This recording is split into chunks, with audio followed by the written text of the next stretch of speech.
আসসালামু আলাইকুম viewers, welcome to my channel. আজকে আবারও চলে আসলাম আরেকটি নতুন রেসিপি নিয়ে।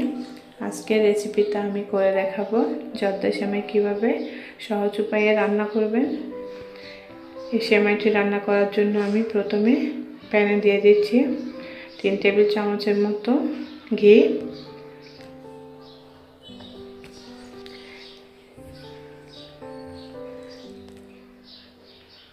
আজকে আমি রাঁধুনির যে সেমাইটা পাওয়া যায় সেটি দিয়ে জর্দা সেমাইটা করব।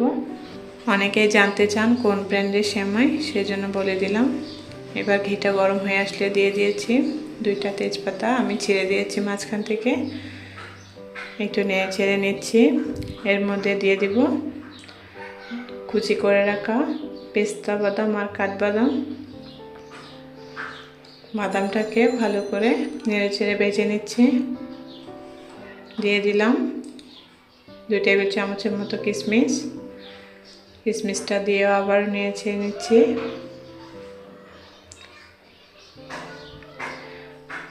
বাদামটা ভাজা হয়ে গেছে, এবারে আমি উঠিয়ে নিচ্ছি। একই প্যানে দিয়ে দিচ্ছি সেই সেমাইটা।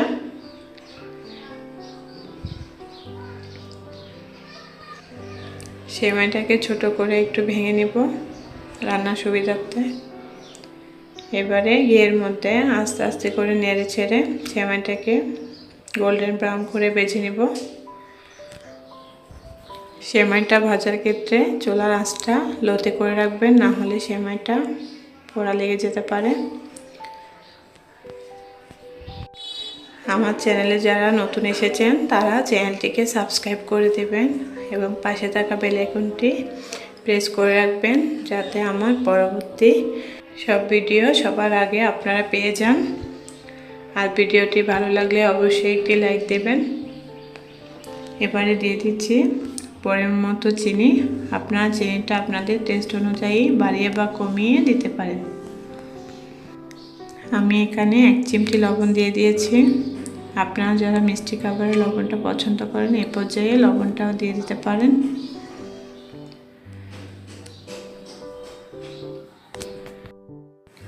চিনি আর সেমাইটাকে একসাথে নেড়েচেড়ে ভাজার পর দিয়ে দিব 1 কাপ পরিমাণে তরল দুধ। আমি দুধটা আগে থেকে জাল করে ঠান্ডা করে রেখেছিলাম। সেটা দিয়ে সেমাইটা সেদ্ধ হওয়া পর্যন্ত ঢাকনা দিয়ে অপেক্ষা করব 4 থেকে 5 মিনিটের জন্য।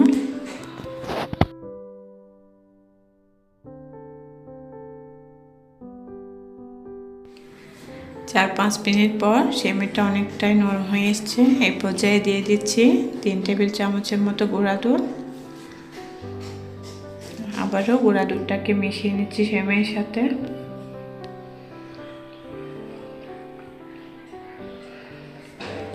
এবারে দিয়ে দেব কোরানো নারকেল। আমি এখানে 1/3 কাপ কোরানো নারকেল দিয়ে দিচ্ছি। দিয়ে দিলাম আগে থেকে ভেজে রাখা বাদাম আর কিশমিশগুলো। আবারও নেড়ে ছেড়ে নিচ্ছি।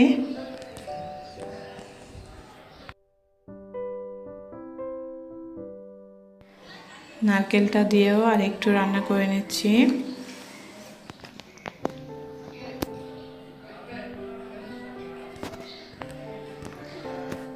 আমার কাছে এই মিষ্টিটা একটু কম মনে হচ্ছে, তাই আমি আরও 1 টেবিল চামচ চিনি দিয়ে দিচ্ছি। আমি আগে 1/3 কাপ চিনি দিয়েছিলাম।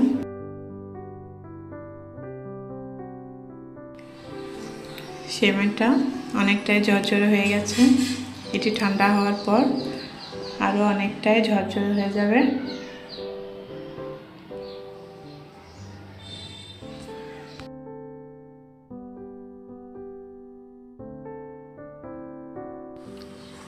ঠান্ডা হওয়ার পর আমি একটা প্লেটে সার্ভ করে নিচ্ছি।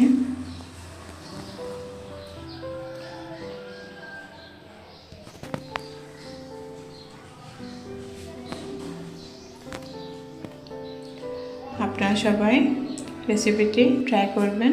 সবাই ভালো থাকবেন। আল্লাহ হাফেজ।